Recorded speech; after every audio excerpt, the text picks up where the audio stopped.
You're listening to The Brand Compass, conversations to navigate your way to building a brand fit for purpose and poised for success. Here's your host, Shelley, Rostlund. Hello and welcome, my friend, to the show where we delve into all the interesting crossroads where your brand meets the humans you serve. In this episode, the particular piece I wanted to talk to you about and work with you on is why growing is so painful for micro businesses. Okay, so this is what I mean by that. Growing is meant to be, or we're led to believe that it should be, this really exciting roller coaster of adrenaline where you're running this race and everybody's clapping and you burst through the winning banner to a cloud of loud celebratory music and confetti, right? Well, no, actually, for a micro business, a business that potentially has maybe one or two people in it, or possibly a handful of freelancers, growth is an ache, and it's a painful one at that. Don't get me wrong, there are upsides, and you eventually feel the reward, but my goodness, is it a giant endeavor. In this episode, I'm going to break down what growth is actually like for this type of business. And I'm hoping for you that this may help you in defining what growth looks and feels like for you when you are head down doing the work that you are doing. So first, let me start with highlighting something. Growth for a micro does not equal more.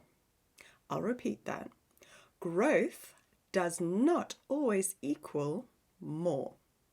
In fact, most times, growth may actually mean better. Okay, so here's what I mean by that. We've all come across those shady bro type marketeers, right? Expelling the virtues of scale, scale, scale while posing in front of their laptops on a beach or a jet or a Ferrari. Yep, you know the ones. The truth is, these chaps have really ruined that word for us, haven't they?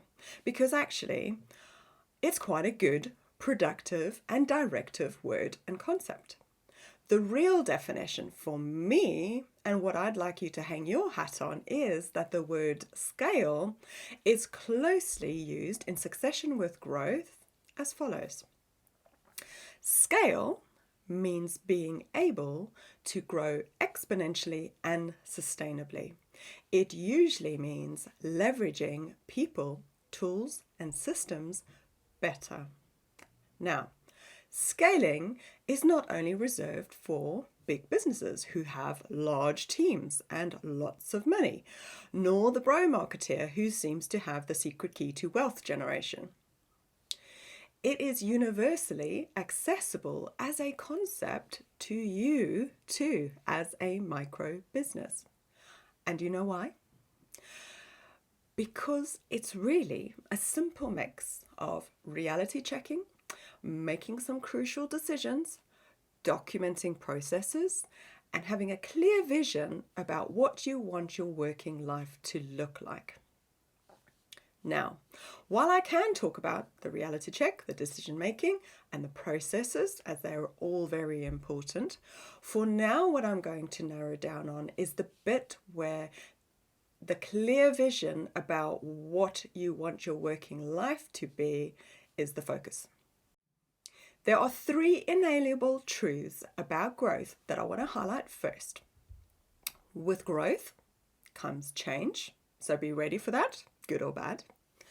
Number two, to grow means investing time and money. You can't get away from it. You can be efficient, but it will cost you. Number three, you cannot grow by yourself. There is way too much to do, and you do not have all the skills needed to grow. Right, so let's get our teeth into the 4 growth routes as I see them for micro businesses. I'm going to just say that this is from my own experience in working for and with micro businesses since 2010.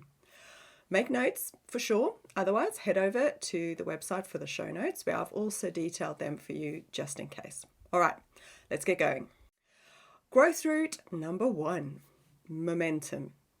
This is the most common form of growth. It's the natural, organic growth that happens as a result of having all of the right fundamentals in place, being consistent over time, building your reputation, and spreading the word about how great you are about what you do.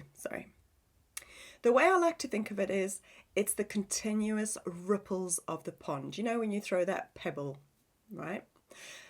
This is more often than not what every good business should be experiencing at some level, and will feel more and more from around about year 3 and 4 onwards. The result of this kind of work growth means that it impacts that you're needing more hands on deck, you need to put systems in place, you need to look at streamlining tools and processes, you need help with the time needed to onboard an expanding list of customers, and also potentially in helping to support or serve those new customers over the long term. Okay, so that's growth route number 1, momentum. Let's talk about number 2, simplification. Now, I quite like this one, as I naturally gravitate towards trying to simplify things in the complicated world that we live in, right? So this type of growth is where there's a considered decision to narrow your offer and then double down on it. By doing this, there is focused marketing and attention on less in order to generate more.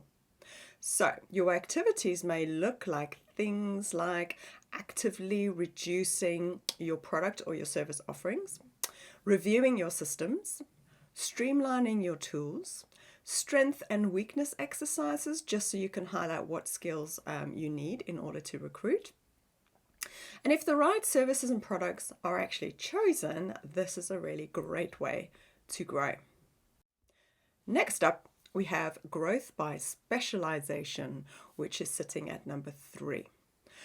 So this is similar to simplification, but different. So listen closely. Specialization is where, instead of narrowing your offer, the act of narrowing down actually comes in where you're focusing on something specific, like a type of client or customer, or an industry segment or part of the market. And then you work on matching your offer so that your service and your product is very much tailored to that type of customer or to that type of industry or segment of the market. So the kind of activities you'll probably be heavily investing in for this type of growth is in-depth market research, gaining a lot of feedback and getting input from customers or clients, sharpening your offer or expanding it, depending on how you're specializing in that particular space, and investing in bulk on certain things. So sometimes that's relevant or not relevant, depending on what kind of business that you've got. Because obviously, if you're focusing really specifically on a particular client, customer, or segment of the market, you get to that point where actually you can start to purchase things because of economies of scale, because you know that you're going to need a lot of it, right? So that was specialization at number 3. My last growth route is number 4, which is diversification. This is where you almost do the opposite to simplification, and you focus on expanding your offering to open your business up to more opportunity that actually wasn't there before. So this could be by offering a new service or a product to the same audience, or by finding a strategic partner that helps to deliver a new service or product to that audience. So naturally, your activities may include things like, again, getting a bit of feedback and input from existing customers, just so you can gauge what are their next step needs, or what are their supplementary needs that you're not necessarily at the moment serving. You may also be trying to spend a lot of time seeking out and building new strategic partnerships or joint ventures, or you may even be spending a lot of time retraining either yourself or your staff in order to help you to actually deliver on the new offer, skill, or service. And that's it. That's the 4 growth routes. So let's recap really quickly. And while I do that, think about which one of these jiggles your gut the most. What resonates and is the closest description of what you want to do in your business? Okay, this is really going to help you to narrow down your effort and your activity towards whatever your vision is of how you would actually like your business working lifestyle to look like. So here we go. Momentum, number one, the natural organic kind of growing that starts to hurt a bit when you realize that there aren't enough hours in the day, right? Number two is simplification, where you focus on less in order to generate more. Number three, specialization, picking one type of client or one industry or one segment of a market to focus on and then tailoring everything you do to that client, industry or segment. Number four, diversification. So expanding your offer to provide a wider offering to your existing customers. So which one is your growth route? Or do you think you have a slight mix of two? Which ones? It's a big conversation, right? So, well, that is really what this whole show is about. I want to have these big conversations because once you have had those discussions, you start to make some really sharp decisions, okay? It's really going to help you because let's be honest, being an entrepreneur is really tough and lonely, right? But if we're honest with each other about what goes on behind the scenes, maybe we can knock some of those jet-setting bro marketeers on the head and put them in the unreal box where they belong. I think you'll agree that we do not need to feel bad about our progress or how fast or slowly we achieve what we achieve. As micro businesses, we are actually the backbone of the economy, keeping the ship afloat in many ways. Remember that you are a superhero. Thank you so much for choosing to listen to this episode today. Who do you know that is struggling with this growth topic? Send them the episode so I can also chat about it to them very gently in their ear to see if I can help. Until next time, my friend, stay strong, believe you have value, and make good brand decisions. Thank you for listening to The Brand Compass. If you enjoyed this episode, make sure to share it with your entrepreneurial friends and help them make good brand decisions. Until next time, let's keep the conversation going at 𝗘𝗣𝗜𝗦𝗢𝗏𝗡.